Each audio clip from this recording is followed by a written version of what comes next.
जबकि हमारी तहकीक बता रही है कि कुछ मुसलमान अब भी स्पेन के अंदर मौजूद हैं। तो एक तरीका उन्होंने सेट किया और वो तरीका ये था कि बीच चौराहे पर एक पानी का मटका रख दिया, उसके थोड़े से फासले पर एक कोढ़ के मरीज को बिठा दिया और उस कोढ़ के मरीज से कहा कि जब भी कोई यहां से निकले तो पानी मांगना, सबसे कहना पानी पिलाओ, बस ये तेरा काम है। जासूस सब तरफ फैले हुए थे, वो हर निकलने वाले से कहता पानी, अल आतश, वाटर, पानी मांग रहा था। लोग उस पर तवज्जो देने की बजाय चले जा रहे थे। ऐसे में एक कोट और पेंट में मलबूस शख्स जैसे ही उस कोढ़ के मरीज की आवाज सुनता है, पानी के मटके की तरफ लपकता है, पानी का गिलास भरता है और उस कोढ़ के मरीज को देता है। करीब में मौजूद जासूस आते हैं और आकर के उसे पकड़ लेते हैं, नाम पूछते हैं तेरा नाम क्या? उसने अपना नाम क्रिश्चियन बताया। उसने कहा नहीं, तो मुसलमान है। अल्लाह अकबर। बाद में काफ़ी तहकीक की गई तो पता चला कि वो मुसलमान था। उसके बाद उस मुसलमान ने ईसाई जासूस से पूछा, मेरे हाथ में तस्बीह भी नहीं थी, मेरे चेहरे पे दाढ़ी भी नहीं थी, मेरा सर सजदे में भी नहीं था, मैं कुरान की तिलावत भी नहीं कर रहा था, आखिर एक कोढ़ के मरीज को पानी पिलाने पर तुमने कैसे पहचान लिया कि मैं मुसलमान हूँ? जवाब सुनो। ईसाई जासूस कहता है, अगर किसी मरीज को कोई पानी पिला सकता है तो मोहम्मद का दीवाना ही पिला सकता है। ये पहचान थी हमारी, ये आइडेंटिटी थी हमारी, ये शनाख्त थी हमारी। आप जरा सोचो, इतना बड़ा नौजवानों का मजमा, जरा देखें तो सही, अफरा तफरी, शोरो गुल, वहां कोई ठिकाना नहीं, इस तरीके से। और मैं गुजारिश करूंगा हमारे हजरत मौलाना यामीन साहब से और मुंतजिमीन से कि जब कभी कोई इस किस्म का जलसा करें ना, ज़रूर करें। आने वालों का मैं खैर मकदम करता हूँ, लेकिन एक बात का ख्याल रखें कि अपने नुमाइंदे और वॉलेंटियर को सब जगह खड़ा कर दें ताकि पर इस तरीके की शरारत करने वालों को खामोशी से बिठाया जा सके। खैर, आखिर क्या वजह है, अब ये भी बता दूं। जुम्मा के अंदर मस्जिद में जाकर आप तकरीर सुनते हैं, शायद किसी की जिंदगी बदलती है। 12 रबीउन नूर के 12 खिताब सुनते हैं, जैसे थे वैसे ही। 11वीं शरीफ के 11 खिताबात सुनते हैं, गौसे पाक की अजमतों को सुनते हैं, कोई फर्क नहीं पड़ता। बल्कि हद तो ये है कि ताजदारे करबला इमाम हुसैन रज़ी अल्लाह तआला अन्हु की शहादत का वाकया सुनकर आंसू तो बहा लेते हैं, लेकिन फिर भी 5 वक्ता नमाजी नहीं बन पाते। ये जरूर हम कहते हैं कि इमाम हुसैन ने सजदे में सर दिया, लेकिन इस वाक़े को सुनने वाला सजदा करने के लिए क्यों तैयार नहीं होता? उसकी सबसे बड़ी वजह यह है, इन महफिलों के आदाब से नाआशना है। बेवुजू आ गए, नापाक आ गए, बगैर टोपी बैठ गए, बस टाइम पास, चलो हुल्लड़ हुल्ला करके चले आएंगे, यूं फोटो नहीं, यूं सेल्फी नहीं, ये मोबाइल नहीं, ये मोबाइल। कहां से बरकत होगी? कहां से जिंदगी बदलेगी? क्या कभी आपने ये नीयत की कि मैं इसलिए पहुंचूं कि कुछ अल्लाह और उसके रसूल का जिक्र सुनकर मैं अपनी जिंदगी तब्दील करूं? अगर ये नीयत के बारे में मैं सवाल पूछूं तो अल्लाह माफ फरमाए, मैं नहीं जानता कि कितने लोग इस नीयत से आए होंगे। हजरत फुज़ैल बिन अयाज़ अलैहि रहमतु व रिज़वान अपनी वालिदा से अर्ज करते हैं कि माँ, शहर में एक बड़े खतीब आए हैं, अगर आप इजाज़त दो तो मैं उनकी तकरीर सुनने के लिए जाऊं। माँ ने कहा बहुत अच्छी बात है बेटे, जाओ उनके खिताब सुनने के लिए, उनका खिताब सुनने के लिए, लेकिन मेरी ये नसीहत याद रखना, ये नीयत करके जाओ कि जो कुछ अल्लाह और उसके रसूल के फरमान वो सुनाएंगे उस पर तुम अमल करोगे, वरना सुनने के लिए जा करके क्या फायदा। क्या ये नीयत करके आए हैं? क्या ये जज्बे से आए हैं? जज्बा, नीयत, ये सारी चीजें दुरुस्त करो। अब आइए इन तमहीदी गुफ्तगू के बाद हमारी पहचान क्या थी और आज हमारी पहचान क्या है। हम अगर नहीं संवरे तो मुस्तकबिल ये बता रहा है कि झाड़ू लगाने के काम के अलावा कोई काम हमारे मुकद्दर में शायद न हो। अगर आज हम नहीं सुधरे तो मुस्तकबिल के अंदर वकार की कुर्सी और इज्जत की कुर्सी पर कोई हमें बिठाने के लिए तैयार नहीं होगा। क्या वजह है कि एक मुस्लिम मोहल्ले में रहने वाला शख्स जब अपने बच्चे को अच्छी तालीम दिला देता है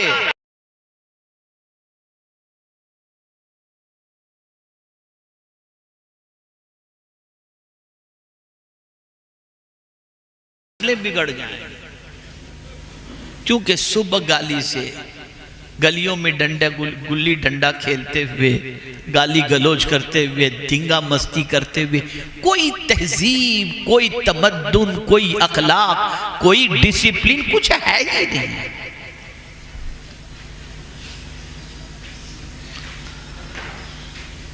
क्या यही हमारी पहचान थी? नहीं। आइए मैं आपको पहचान बताऊं। कमोबेश 800 साल पहले बगदाद की सरजमीन पर फ्रांस का एक नौजवान इस गर्ज से पहुंचा कि बगदाद में 30 यूनिवर्सिटी, 30 जामियात थे और वहां के इल्म का शोहरा था। फ्रांस का एक ईसाई बगदाद की सरजमीन पर पहुंचा। मेरे नौजवान बच्चों, मैं तुमसे नाउम्मीद नहीं हूं। मैंने कई ऐसे नौजवान देखे हैं जो आज ऐसे ही फुदकते नजर आते थे, लेकिन अल्हम्दुलिल्लाह आज उनकी जिंदगी इतनी संजीदा है कि उनकी जिंदगी को देख करके रश्क आता है। मायूस नहीं। बगदाद की सरजमीन पर फ्रांस का एक तालिबे इल्म आता है यूनिवर्सिटी का जायजा लेने के लिए कि जरा देखूं तो सही कि यहाँ की यूनिवर्सिटी का तालीमी मेयार क्या है। बगदाद की सरजमीन पर जब जैसे ही वो पहुंचा, बगदाद की गली में घूमने वाले नौजवानों जरा सुनना गौर से, बगदाद की गली में घूमने वाले चंद नौजवानों ने जब उस अजनबी को देखा और महसूस किया कि ये बाहर का कोई आया हुआ है, तो उससे मिले और उसको पूछा कहां से आए हो? उसने कहा फ्रांस से आया हूं। कैसे आना हुआ? कब बस यूनिवर्सिटी का जायजा लेने के लिए आया हूं ताकि मैं एडमिशन लूं या तालीम के लिए आऊं या ना आऊं, इसलिए मैं हाजिर हुआ हूं। जब ये गुफ्तगू चल रही थी तो उस फ्रांस के नौजवान ने बगदाद की गलियों के 22 से 25 साल के अंदर के उन 4 नौजवानों से पूछता है, आप क्या करते हो भाई? पहले नौजवान से पूछा आप क्या करते हो, तो उसने कहा मैं माहिर अर्दियात बन रहा हूं। दूसरे से पूछा तुम क्या कर रहे हो? कहा मैं साइंस का इल्म हासिल कर रहा हूं। तीसरे से पूछा तुम क्या कर रहे हो? उसने कहा मैं माहिर फलकियात बन रहा हूं। जब उन गली में घूमने वाले बच्चों की बात उसने सुनी तो बरजस्ता कहता है, जब गली में घूमने वाले इन बच्चों का तालीमी ज़ौक़ इतना अच्छा है तो यूनिवर्सिटी में और हॉस्टल में रहने वाले बच्चों का तालीमी मेयार कितना अच्छा होगा। ये हमारी पहचान थी। देखिए अभी भी आप देख रहे हैं ना, खैर कोई बात नहीं, अपने ही बच्चे इंशाअल्लाह ठीक हो जाएंगे। अल्लाह से उम्मीद है ठीक हो जाएंगे इंशाअल्लाह। खराबी आज की नहीं, बड़े जमाने की चल रही है। तो अर्ज करने का मंशा यह है, अपनी आइडेंटिटी चेंज करो, अपनी शनाख्त चेंज करो, अपनी पहचान बनाओ। इसलिए कि अच्छी तरीके से याद रखो, जो कौम अपनी शनाख्त को मिटा देती है और बावकार नहीं होती, उस कौम के करीब रहने के लिए कोई तैयार नहीं होता। अब आइए मैं समझाता हुआ चलूं, ये जवाल आया कैसे, ये हालात बदले कैसे, ये हमारी पहचान खराब कैसे हुई, ये हमारी शनाख्त खराब कैसे हुई, हम इतने बिगड़ कैसे गए, हम इस तरीके से आवारगी के रास्ते पर कैसे चले गए। तो मेरे प्यारे आका सल्लल्लाहु ताला अलैहि वसल्लम के प्यारे दीवानों, सबसे पहले हमारी नजरों से कुरान ओझल हुआ, मुस्तफा प्यारे सल्लल्लाहु अलैहि वसल्लम के फरामीन ओझल हो गए, औलिया किराम की जिंदगी हमारी निगाहों से ओझल हो गई। अच्छी सोसाइटी मिलने की तरफ और अच्छी सोसाइटी हासिल करने की तरफ हमारी तवज्जो नहीं रह गई। हमारा पूरा मुआशरा गुनाहों के दलदल में डूब गया, बदकिरदारी के माहौल में डूब गया, आवारगी के माहौल में डूब गया। नतीजा ये हुआ, एक पूरी नई सोसाइटी वजूद में आती है, जिस सोसाइटी की पोजीशन ये है, नेकी का जज्बा नहीं, गुनाहों का शौक है, गुनाहों की मोहब्बत है, आवारगी की मोहब्बत है, गुनाहों में दिलचस्पी है, जिहालत में दिलचस्पी है। आइए मैं आपको समझाता हुआ चलूं, मेरे प्यारे आका सल्लल्लाहु ताला अलैहि वसल्लम के प्यारे दीवानों, आज मुसलमान गुनाह करके शर्मिंदगी महसूस नहीं करता, बेखतर गुनाह कर रहा है, जिना कर रहा है, डाके डाल रहा है, अय्याशियां कर रहा है, शराब पी रहा है, सूद का कारोबार कर रहा है, नमाजें कज़ा कर रहा है, बदकिरदारी कर रहा है, अल्लाहु अकबर, और इन सारी चीजों पर फख्र कर रहा है। आइए मैं आपको बताऊं हमारी पहचान क्या थी, हमारी अलामत क्या थी। आप जरा सोचिए और अंदाजा लगाएं। अल्लाहु अकबर, एक हबशी सहाबी आकाए करीम सल्लल्लाहु अलैहि वसल्लम की बारगाह में हाजिर होते हैं और अर्ज करते हैं, या रसूलल्लाह सल्लल्लाहु ताला अलैहि वसल्लम, मुझसे गुनाह सरजद हो गया है, क्या सरकार मैं तौबा करूं तो अल्लाह मेरी तौबा कबूल फरमाएगा। आकाए करीम सल्लल्लाहु ताला अलैहि वसल्लम से जब ये सवाल किया गया तो रसूल आज़म सल्लल्लाहु अलैहि वसल्लम ने फरमाया, हाँ, अल्लाह की बारगाह में सच्ची तौबा करने पर अल्लाह तौबा को कबूल फरमाता है। अब वो सहाबी का जवाब सुनिए। वो सहाबी आकाए करीम सल्लल्लाहु अलैहि वसल्लम से अर्ज़ करते हैं, या रसूलल्लाह सल्लल्लाहु ताला अलैहि वसल्लम, क्या मुझे गुनाह करते मेरे मौला ने देख लिया? क्या मुझे गुनाह करते मेरे मौला ने देख लिया? आकाए करीम सल्लल्लाहु अलैहि वसल्लम ने फरमाया, हाँ, तुम्हें गुनाह करते हुए अल्लाह ने देख लिया। इतना सुनना था, एक चीख मारी और उनके जिस्म से रूह परवास कर गई। पता ये चला, एक तसव्वुर अल्लाह देख रहा है, इस तसव्वुर ने उनके दिल के अंदर एहसास पैदा किया और मारे खौफ के अल्लाह की बारगाह में अपनी जान का नजराना पेश कर चुके। आज का मुसलमान ये कहता है, मौलाना गुनाह छोड़ना चाहता हूँ, गुनाह छूट नहीं पाता, गुनाह की कोशिश करता हूँ छोड़ने की, लेकिन छूट नहीं पाते। बस मैं आपको एक वाक़या अर्ज़ करूँगा, मैं बड़ी माजरत के साथ अर्ज़ करूँ, बड़ी माजरत के साथ। मैं हमाहमी के माहौल में तकरीर करने का आदी बिल्कुल नहीं हूँ। मैं बहुत खामोशी के साथ बैठकर सुनने वालों में तकरीर करने का आदी हूँ। मैं तो कभी कभी सैयद अमीनुल कादरी साहब को सलाम और खिराज पेश करता हूँ, ये कर कैसे लेते हैं ऐसे माहौल में तकरीर। हमसे तो नहीं हो पाती, बड़ा मुश्किल होता है। अब देखिए ना, आ रहे हैं, जा रहे हैं, मार्केट लगी हुई है यहाँ पर, देखिए माशाल्लाह, कोई एहसास नहीं, ऐसा लगता है जैसे मेले में आए हुए घूम रहे हैं। अल-इयाज़ु बिल्लाह। चलिए, अब जितनी देर आप बैठे सुनना चाहेंगे आप, आपका भी जहन गैर हाजिर है, सुनना चाहेंगे आप? बस एक वाक़या अर्ज़ करता हूँ। और अब थोड़ी देर संजीदगी से सुन लें।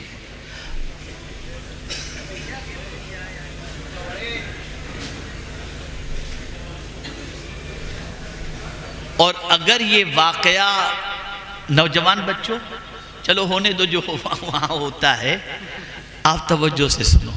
पहले सवाल पूछता हूं, आप सुधरना चाहते हो कि नहीं चाहते? चाहते हो ना? एक भी सुधर जाएगा ना तो मेरी लॉटरी लग जाएगी। हो सकता है क़यामत में उस सुधरने वाले के सदक़े में अल्लाह मुझे माफ़ फरमा दे और मेरी बख्शिश फरमा दे। बस मेरी बहनें भी सुने और आप भी सुनो। एक वाक़या सिर्फ अर्ज़ करना चाहता हूँ। पहला सवाल,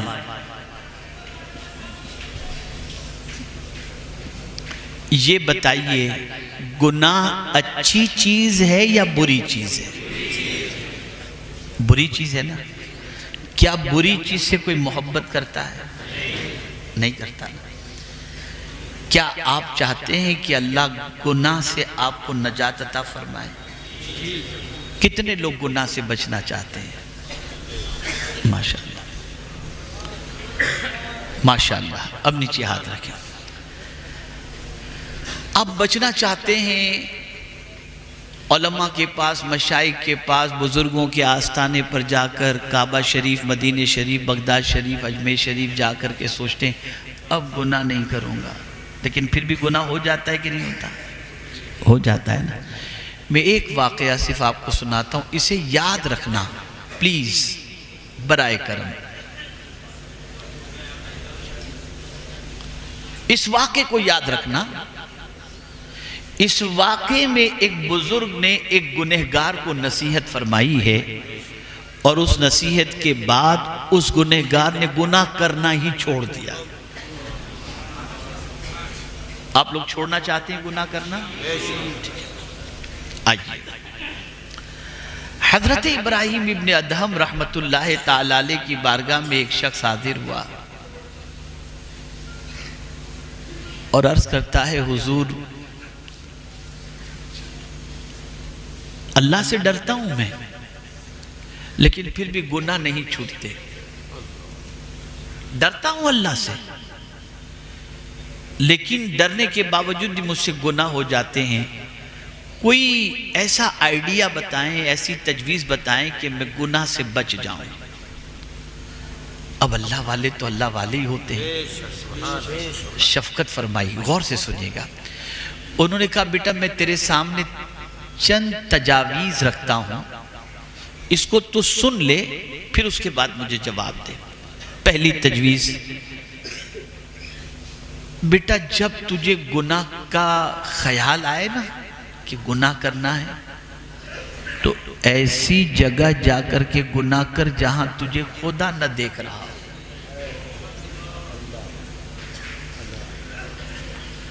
ऐसी जगह जाकर के गुनाह कर जहां तुझे खुदा न देख रहा हो। उसने कहा, हज़रत कैसी बात आप कर रहे हैं? कहां अल्लाह से छुप सकते हैं? उसकी शान तो ये है, यअलमु खाइनतल अयुन व मा तुख्फी सुदूर। वो दिल के छुपे हुए बातों को, ख्याल को भी जानता है, उससे वो भी चीज पोशीदा नहीं। यअलमु मा तुवस्विसु बिही नफ्सा। उसकी शान तो यह है, इन्नल्लाह ला यख्फा अलैहि शैउन फिल अर्द वला फिस समा। आसमान और जमीन के दरमियान कोई चीज ऐसी नहीं जो अल्लाह से छुपी हुई हो। उससे छुप करके आदमी कहां गुनाह कर सकेगा? तो इरशाद फरमाते हैं, बेटे जब तू माँ के सामने गुनाह नहीं कर सकता, बाप के सामने गुनाह नहीं कर सकता, उस्ताद के सामने गुनाह नहीं कर सकता, वो देख रहे हो तो गुनाह नहीं कर सकता, तो अब बता तेरा खुदा तुझे देख रहा और तू गुनाह करेगा?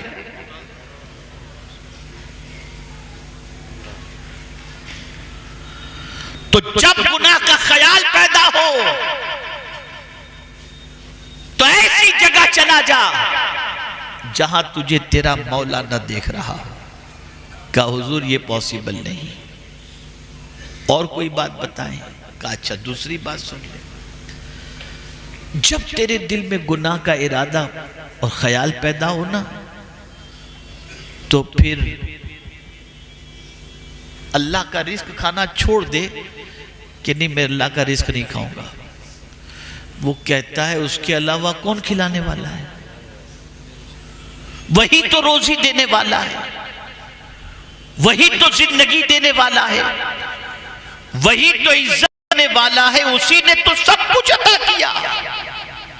तो फिर हजरत इब्राहिम इब्ने अदहम अलैहि रहमा फरमाते हैं, बेटे क्या ये ज़ेब देता है कि खा अल्लाह का और काम तू शैतान के कर।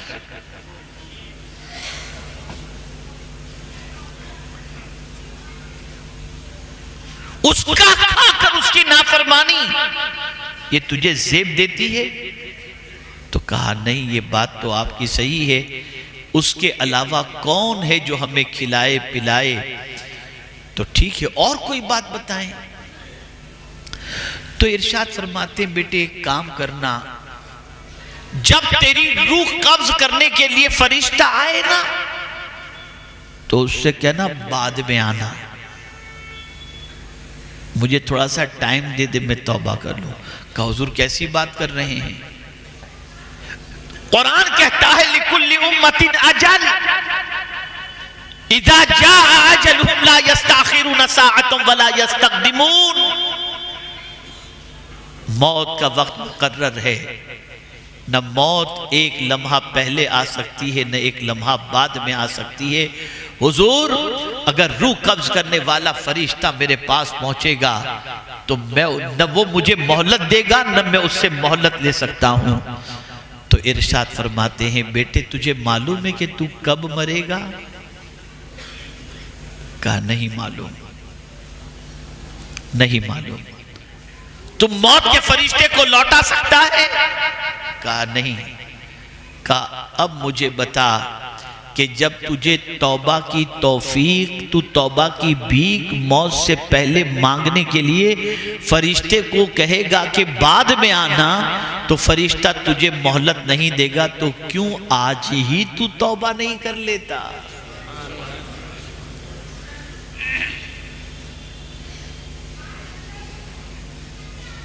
फिर उसने कहा हुजूर कुछ और फरमाइए। तो हजरत इब्राहिम इब्ने अदहम रहमतुल्लाह ताला अलैह फरमाते बेटे जब तू मर जाए और तुझे कब्र के अंदर लोग लिटा करके चले जाए ना, और नकीरें जब तेरे पास सवाल पूछने के लिए आए तो कह देना कि मैं जवाब नहीं देता हूं। कहा हुजूर ये कैसे मैं कह सकूंगा, ये मैं कैसे कह सकूंगा। कहा तो जिसको कब्र के अंदर नकीरैन को जवाब देना है, क्या कभी तूने सोचा कि गुनाहों की वजह से कब्र के सवाल के जवाब डिफिकल्ट हो जाएंगे और वहां तुझे जवाब देने में दुश्वारी होगी। तो जो चीज कब्र के सवालात और जवाबात में दुश्वारियां पैदा कर दे, क्या तू उसे छोड़ने के लिए तैयार नहीं। और फिर एक बात और उन्होंने फरमाई, जब कल बरोज़े क़यामत तुझे फरिश्ते जहन्नम की तरफ ले जाने के लिए तैयार हों तो कह देना कि मैं नहीं आता। उसने कहा हुजूर वो हम मेरी मानेंगे कि रब की मानेंगे। इरशाद फरमाया बेटे ये चंद तजावीज़ थी जो मैंने तेरे सामने रख दी। उसने आंसू बहाते हुए कहा या इब्राहिम इब्ने अदहम अपना हाथ बढ़ाइए, मैं आज के बाद गुनाहों से सच्चे दिल से तौबा करता हूं और कभी अब गुनाहों की तरफ नहीं जाऊंगा। और उसने तौबा करके सीधे रास्ते पर चलने का अहद कर लिया। मैं आपसे पूछना चाहता हूं अल्लाह से छुप सकते हो कहीं? जब नहीं छुप सकते, वो देख रहा है और गुनाह कर रहे हो। बायजीद बुस्तामी अलैहि रहमा के पास एक शख्स हाजिर आया और अर्ज करता है हुजूर तकरीबन गुनाह मुझसे छूट गए, एक गुनाह मुझसे नहीं छूटता और वो गुनाह ये है मैं निकलता हूं तो किसी लड़की पर मेरी नजर उड़ जाती है, ये आवारगी ये बदनिगाही मुझसे नहीं छूट रही, कोई नुस्खा अता फरमाएं। इरशाद फरमाते हैं जब तेरी तबीयत किसी गैर महरम को देखने के लिए तुझे कहे, उस वक्त यही तसव्वुर करना तू उसे देख रहा है और तेरा खुदा तुझे देख रहा है। मुसलमानों, गुनाह ने क्या दिया हमें? जिल्लत दी, रुसवाई दी, बेवकात कर दिया, चैन और सुकून हमारी जिंदगी से रुखसत हो चुका, बच्चे हाथों से निकल गए, घरों के अंदर तबाहियां और बर्बादियां दस्तक देने लगी।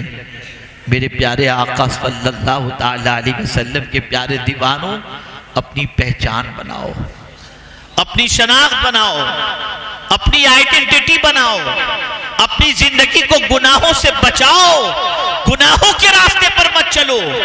और कुरान ने तो वाज़ेह लफ्जों में फरमा दिया, वज़रू ज़ाहिरल इस्म व बातिनहु, जाहिरी गुनाह भी छोड़ दो और बातिनी गुनाह भी छोड़ दो, खलवत के गुनाह भी छोड़ दो, जलवत के गुनाह भी छोड़ दो, दिल के गुनाह भी छोड़ दो और जिस्म के गुनाह को भी छोड़ दो। छोड़ दो गुनाह। गुनाह करके किसी को इज्जत नहीं मिलती, गुनाह करके सिवाय रुसवाई के, सिवाय बर्बादी के, सिवाय तबाही के और कोई चीज हासिल नहीं हो सकती। मेरे प्यारे आका सल्लल्लाहु ताला अलैहि वसल्लम के प्यारे दीवानों, आज हमारा मुआशरा गुनाहों की बदबू से इसी तरीके से आलूदा हो चुका है कि अल-अयाज़ु बिल्लाह, किसी के पास बैठो तो बस ये गुनाह गुनाह गुनाह, औरतें क्या कि मर्द क्या कि नौजवान क्या, और पूरी दुनिया कोशिश कर रही है कि मुआशरा गुनाहों में डूब जाए, गुनाहों में तबाह हो जाए। लेकिन कुछ अल्लाह के ऐसे भी नेक बंदे रहे जिन्होंने हजार गुनाहों के माहौल के अंदर भी अपने दामन को गुनाहों से बचाने की कोशिश की। अल्लाह अकबर। पहचान बता रहा हूं। जब बैतुल मुकद्दस की चाबी कमांडर के हवाले पेश करनी थी तो जानते हैं आप, उस दौर के ईसाइयों ने शहर के इर्द गिर्द नौजवान लड़कियों को खड़ा कर दिया और उनसे कहा, जब ये मुस्तफा जाने रहमत के सिपाही शहर में दाखिल हों तो इनकी तरफ देखकर मुस्कुराना, इनको गुनाह की दावत देना ताकि ये बैतुल मुकद्दस भूल जाएं और तुम्हारी मोहब्बत में गिरफ्तार हो जाएं। कमांडर ने फौरन सारे मुजाहिदीन से कहा कि शहर में जब दाखिल होना तो कुरान कहता है, कुल लिल मुमिनीना यगुद्दू मिन अबसारिहिम व यहफज़ू फुरूजहुम, अपनी निगाहों को नीची करके दाखिल होना। सारे मुजाहिदीन बैतुल मुकद्दस की चाबी लेकर के, कमांडर आगे, ये पीछे पीछे निगाहें नीची किए हुए चल रहे हैं। दाएं भी खूबसूरत लड़कियां, बाएं भी खूबसूरत लड़कियां अपना हुस्न बिखेर रही हैं कि ये नौजवान हमारी तरफ देखें। लेकिन अल्लाह अकबर, नौजवान गर्दन को झुकाए झुकाए आगे बढ़ते जा रहे हैं। एक बच्ची की तरफ भी निगाह उठाकर नौजवानों ने न देखा। अल्लाह अकबर। जब आखिरी नौजवान बच गया था तो एक लड़की ने जोर से कहा, पता नहीं ये कैसे नौजवान हैं और इनकी निगाहों में कौन बसा हुआ है कि हमारी तरफ निगाह उठाकर नहीं देखते। वो मुजाहिद नौजवान रुक गया जो 22 साल का था कमोबेश, और रुक करके कहता है, ऐ लड़की सुन ले, जिसकी निगाहों में गुंबद खदरा हो वो लड़कियों के हुस्न पर अपना ईमान बेचा नहीं करता। हमारी निगाहों के अंदर मदीने के ताजदार का गुंबद समाया हुआ है। ये थी हमारी पहचान, ये थी हमारी आइडेंटिटी। बस मैं यही अर्ज करूंगा, तौबा कर लो, जब कभी अल्लाह न करे गुनाह का ख्याल पैदा हो, बस ये सोचना अल्लाह देख रहा है, अल्लाह देख रहा है, अल्लाह देख रहा है।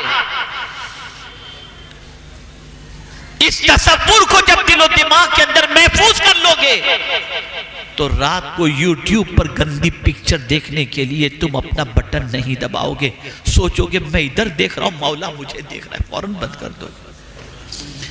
किसी लड़की की तरफ तुम्हारी निगाह उठ रही होगी, दिल कहेगा खुदा देख रहा है, तुम्हारी निगाह झुक जाएगी। और सुन लो, जिसकी निगाहें खौफे खुदा से झुक जाती हैं, अल्लाह उसके दिल को नूर से मुनव्वर कर दिया करता है, मुनव्वर कर दिया करता है। मेरे प्यारे आका सल्लल्लाहु अलैहि वसल्लम के प्यारे दीवानों, इन्हीं कलिमात खैर पर, जिस मौजू पर, जिस आयत पर मुझे गुफ्तगू करनी थी, मैं माजरत चाहता हूँ कि उस आयत पर न कर सका, लेकिन उससे मुत्तसिल जो मुझे कहना था कुछ बातें मैं आपकी समाअतों के हवाले कर चुका।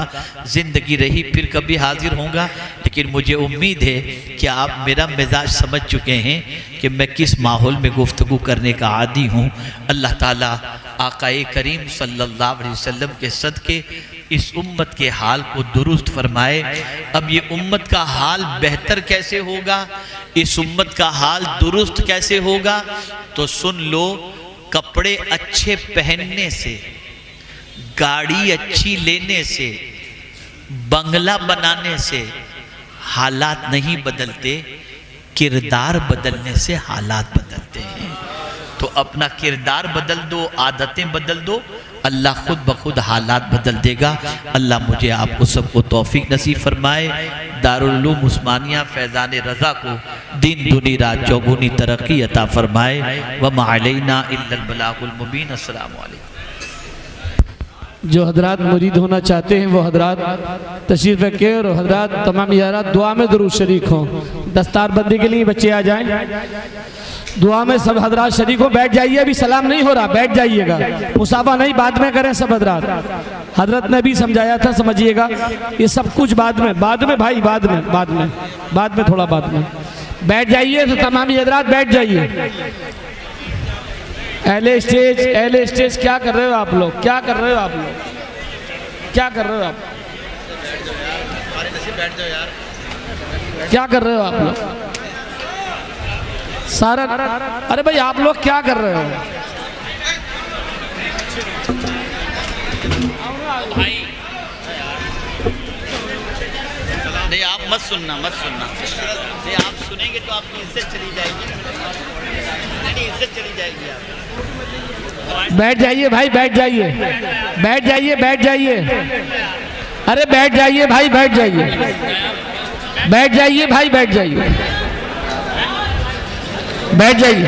जाइए सब लोग, बैठ जाइए सब लोग भाई, बैठ जाओ। दुआ सुनिए, दुआ में शरीक होइए, बैठ जाइए भाई, खड़े मत हो, बैठ जाओ। बच्चे कहाँ? अरे अयूब भाई बाद में, हमारे काशिफ अयूब भाई आप ही निज़ाम बिगाड़ोगे। क्या समझाया था हजरत ने भी?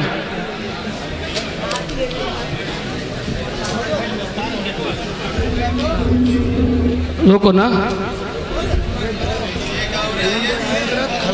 क्या कर रहे हो यार, समझाओ ना भाई। बच्चों इधर आओ, जल्दी आओ, दस्तार वाले बच्चे इधर आ जाओ, कुछ इधर से आओ, हाफिज जी जगह दो, बैठ जाइए भाई। हजरत के हाथ में दो दे एक। सैयद फरीद मियाँ साहब क़िबला तशरीफ़ फरमा है, सैयद अमीरुल क़ादिर साहब क़िबला तशरीफ़ फरमा है। भाई आप भी ओ भैया,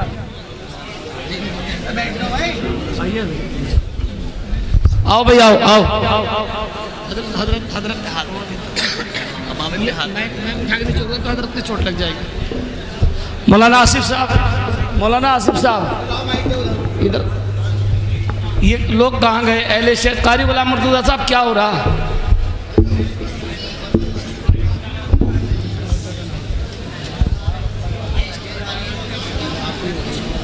हजरत से बंदा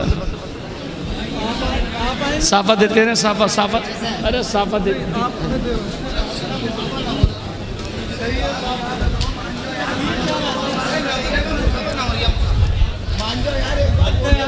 हज़रात बड़े अदब व एहतराम के साथ बैठे रखें और ये दस्तार बंदी के खूबसूरत मंजर को देखते रहें।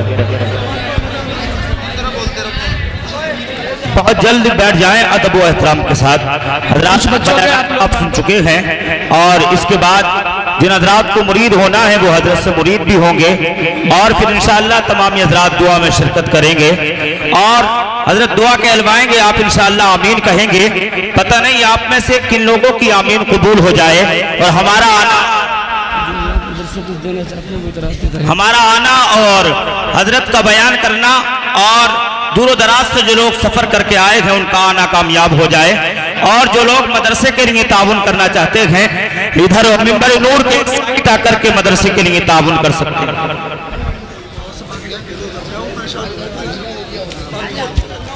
भाई उलमा हज़रात से भी गुजारिश है कि वो थोड़े से लोगों को पीछे को कर दो, इससे पीछे हट जाए थोड़े से।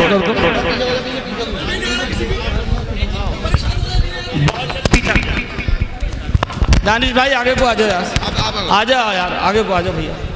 कोई एक आदमी सुनने तैयार नहीं है, कोई मानने तैयार नहीं। हम किसी से नहीं कह सकते कि सब हमारे बुलाए हुए मेहमान हैं। हजरत ने कितना समझाया, कितनी बेहुरमती है, हमें शर्म आ रही है, हम निज़ाम नहीं संभाल पा रहे, हमें शर्म आ रही है हजरत के सामने। ज़्यादा शोर ना हो, शोर ना हो। हेलो हेलो नवंबर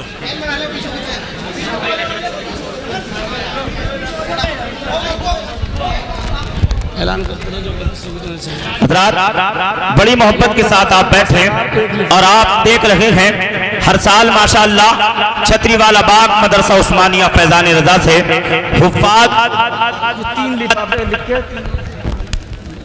फारिग होते हैं और फारिग होकर के पूरे मुल्क हिंदुस्तान के अंदर दीन और सुन्नियत का पैगाम आम करते हैं और माशाअल्लाह आप खूब जानते हैं मदरसे के काम हम और आपके ताउन से चलते हैं। इंशाअल्लाह हम मदरसे के लिए ताउन नहीं करें, जो लोग ताउन करना चाहते हैं वो मिंबर नूर की एक साइड आकर के मदरसे के लिए कुछ न कुछ पेश करें। जिन बच्चों के दस्तार बन चुकी है वो अपने स्टेज पे वही पहुंचे, वही पहुंचे, वही पहुंचिए। जिन बच्चों के दस्तार बन चुकी है वो स्टेज से वही अपने स्टेज पे पहुंचे, वही पहुंचिए। सुभान अल्लाह। अब्दुल कादिर साहब इन्होंने दो जलसे के लिए वही पहुंचिए।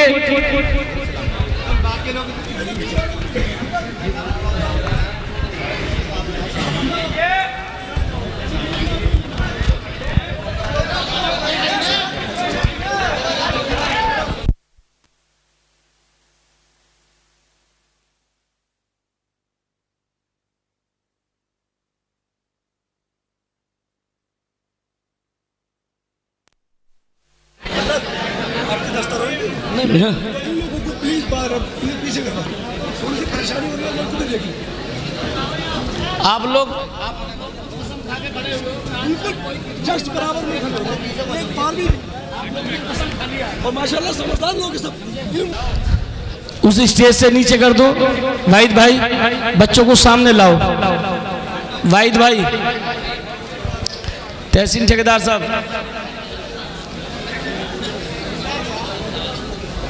तहसीन ठेकेदार साहब,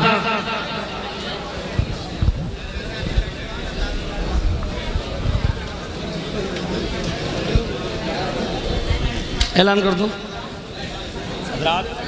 मुख्तसर अंदाज में, जल्दी कर दो। ये ऐलान भी बगौर सुने। आने वाली 28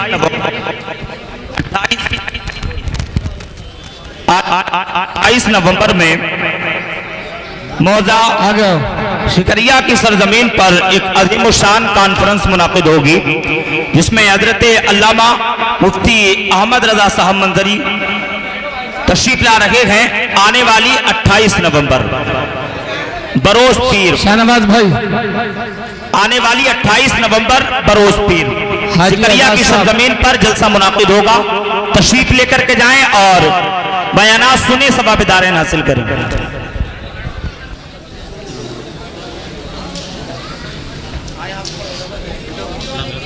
सलाम पढ़ रहे हैं। सलाम जी फरमाइए। आप जैसा फरमाए हम तो सलाम। हाँ बिल्कुल सलाम। ये यही है।